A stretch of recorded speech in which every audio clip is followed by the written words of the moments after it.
Cher Moussa, donc nous allons vous poser une autre question où les hommes vous critiquent beaucoup, ce qu'on appelle le tawassul ou bien l'istiqasa. Il y a des groupes dans l'islam qui vous critiquent sur ce sujet, car ils disent que quand vous faites le tawassul, vous le faites sur vos hommes qui sont morts. Ils cherchent auprès de leurs morts de l'aide, alors que celui qui est mort ne peut plus aider ceux qui vivent toujours. Alors que les gens du tasawwuf vont dans les tombes de leurs saints et leur prient pour qu'ils leur donnent des choses. Et jusqu'à même on dit que les gens du tasawwuf sont des gens qui adorent les tombes. Que répondez-vous sur ça? Vous savez, le tawassul et le tabarut sont différents. Tawassul et tabarut. Tawassul, c'est chercher un moyen d'accès. Le tabarut, c'est chercher une bénédiction. Le tawassul et le tabarut, c'est pas la même chose. Non, c'est pas la même chose. Le prophète sallallahu alayhi wa sallam avait dit, chercher un moyen d'accès par mon degré à Allah. C'est pour cela que tu pries Allah par le degré du prophète. Mais c'est pas au prophète que l'on demande, car le prophète n'a rien à donner. Celui qui donne, c'est un seul, c'est Allah. Car chacun tend ses mains à Allah. Il n'y a personne qui tend ses mains à une autre personne. Même si aujourd'hui je te demandais de prier pour moi, je tendrai mes mains et toi aussi tu tendrais tes mains et on les tend à Allah. C'est ça, chercher un moyen d'accès à Allah. Mais c'est pas à l'homme que tu as demandé de te donner quelque chose. Car celui à qui tu demandes, il n'a rien à te donner. Ce que tu lui demandes, lui-même en a besoin. Donc on ne le demande qu'à Allah. Lui seul a les biens. Donc ils pensent, ils se font des idées qui n'existent pas. Car si tu n'es pas dans une voie, tu ne peux pas savoir comment ça marche. Celui qui n'est pas dans le tasawwuf, il ne peut pas savoir comment ça fonctionne jusqu'à critiquer les autres. Tu n'iras que par tes propres idées. C'est pour ça que tous ceux qui les critiquent ne vont que par leurs propres idées, mais ils ne savent pas ce qu'ils vivent vraiment. Mais une affaire dans laquelle tu n'es pas, tu ne vis pas, comment pourrais-tu le connaître? Tu ne verras tout simplement des gens dans la rue et tu penseras que tout le monde sont comme ça. Mais il n'y a personne à qui l'on demande si ce n'est Allah. On ne demande à personne si ce n'est Allah. Mais on peut demander à Allah par le degré d'une personne. On dit que quand vous allez dans les cimetières, vous priez les saints des tombes. On ne prie pas les gens des tombes, car on sait que celui-là qui est dans la tombe, s'il pouvait quelque chose, il ne serait pas dans la tombe. Donc on ne le prie pas. On va pour prier pour lui et prier Allah par son degré. Car on sait que c'est quelqu'un qu'Allah a agréé. Car si on voit dans ce monde, à l'extérieur, ces actes, ces comportements qui sont pareils à ce que l'islam agrée, donc on peut espérer de lui un degré auprès d'Allah. S'il montre des actes et des comportements qui sont dans l'islam, qui montrent que celui-là est quelqu'un qui craint Allah, donc on peut savoir que celui-là a un degré auprès d'Allah, on peut donc prier par son degré. Mais ce n'est pas quelqu'un à qui on va aller vers lui et puis lui tendre la main et lui dire « donne-moi ceci ». Non, ça c'est une mauvaise idée. Ceux qui y vont ne prient pas ce saint-là, mais ils prient Allah seulement par son degré et prient pour lui aussi. Mais on dit que vous êtes des gens qui adorent les tombes. Pourquoi? Acceptez-vous cela? Non, non, je n'accepte pas. Non. On n'est pas des gens qui adorent les tombes, on est des gens qui vivent le tawhid, l'unicité.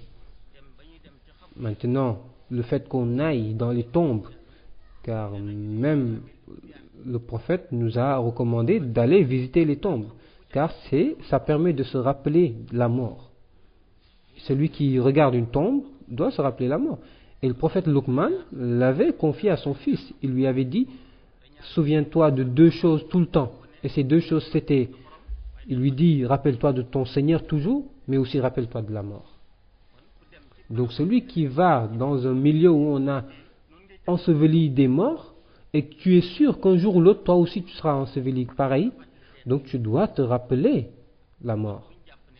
Donc nous ne pensons pas que nous sommes des gens qui adorent les tombes, non, on adore Allah. Mais on honore ceux qu'on a ensevelis là-bas, et on prie pour eux, et prie Allah par leur degré. Mais vous ne priez pas, vous ne demandez pas à eux, quoi que ce soit. Non, on ne demande rien à eux. Car même quand ils vivaient, ce n'était pas à eux qu'on demandait. On allait chez eux, on leur disait, prie Allah pour moi. Donc, comment vas-tu laisser jusqu'à qu'il meure et que tu vas lui dire, donne-moi? cela n'est pas intelligent, ce n'est pas raisonnable. Donc c'est seulement une mauvaise idée. Mais cette idée est fausse. Les gens ne sont pas fous et ce ne sont pas des associateurs. Ils croient en Allah. Et le tasawwuf t'enseigne le tawhid, c'est-à-dire connaître ton Seigneur et l'unifier. L'homme ne connaîtra jamais Allah, l'unifiera jamais et pour aller après adorer des individus. Le tasawwuf t'enseigne l'unicité, te montre que seul Allah est Seigneur, t'enseigne que seul Allah est, et tous les musulmans tendent la main à Allah. Il n'y a personne qui tend la main à son prochain. Comment cet homme peut connaître Allah et après aller adorer des créatures? Cela c'est impossible. C'est peut-être toi maintenant qui vois qu'il honore la personne et que tu penses qu'il l'adore. Non, mais c'est le prophète qui a dit honorer les savants. Celui qui les honore, c'est moi qui l'a honoré. Donc adorer les savants, c'est appliquer l'ordre du prophète. Donc ce que l'on fait pour ces saints, c'est seulement les honorer pour leur connaissance en Allah et pour leur crainte qu'ils ont pour Allah. Mais s'ils étaient comme tout le monde, on les aurait pris comme tout le monde. Si on te voyait et que tu n'as aucune part en Allah, on t'aurait fait comme on fait à tout le monde que l'on rencontre dans la rue. Mais c'est parce qu'on les a vus dans la voie d'Allah ils ont montré une crainte d'Allah et c'est pour ça qu'on les a honorés. Serigne Touba disait, celui qui craint Allah, toutes les créatures te craignent.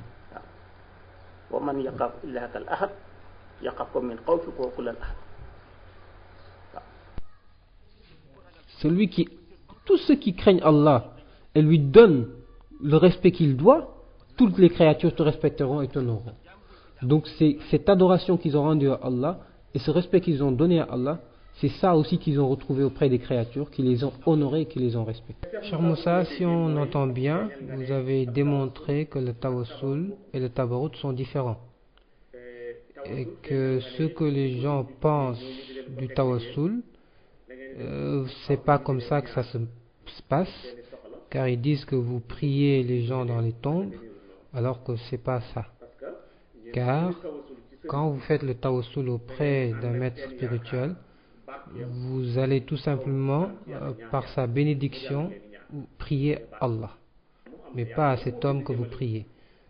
Et cela est normal, car c'est Allah qui a fait la différence. Il y a des gens qui ont beaucoup de bénédictions et d'autres qui n'en ont pas. Certains qui ont des prières rapidement exaucées et d'autres non. Donc, chercher la bénédiction est normal. Prier par la bénédiction d'une personne, l'islam l'accepte. Donc, vous ne demandez pas à ceux qui sont morts, mais vous priez pour les morts et vous priez aussi par leur bénédiction. Donc, cela est correct et normal.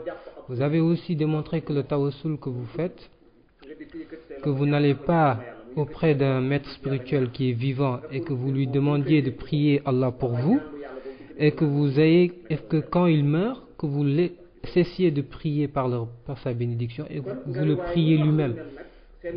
Cela n'est pas raisonnable, vous avez raison. Vous avez donc dit que ceux qui disent cela, ceux qui vous critiquent, ne vont que par leur propre idée. Et que donc ils ont fait des péchés, car Allah nous dit dans le Coran, une partie des idées est un péché.